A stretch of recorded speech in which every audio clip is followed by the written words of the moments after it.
देखो पवन सिंह फिर सुर्खियों में आ गए, तो आप लोग सोच रहे हो भाई फिर सुर्खियों में कैसे पवन सिंह आ गए। तो चलिए हम बताने जा रहा हूँ कि पवन सिंह सुर्खियों में आने का कारण ये है कि पवन सिंह का तीसरी शादी होने वाला है। तो आप सोच के इस शौक में पड़ गए कि भाई एक तो शादी हुआ था तो बीबी डेट कर गई, उसके बाद ज्योति सिंह से शादी हुआ, फिर तीसरी किससे शादी होने वाला है। तो हाँ आप सही सुन रहे हैं, क्योंकि ज्योति सिंह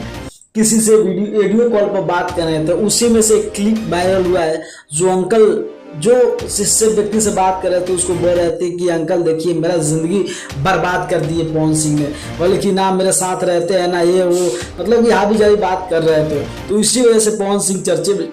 नहीं है, क्योंकि पवन सिंह को एक काम करना क्या चाहिए, अगर उसको फैमिली अगर आपका अच्छा से आप नहीं देखेगा तो भाई ये तो कोई भी बीवी होगा तो वो आपके पास नहीं रह पाएगी, क्योंकि आपके पास धन दौलत और शोहरत का कोई कमी नहीं है, इज्जत का भी कमी नहीं है, मगर आपका बीवी छोड़ने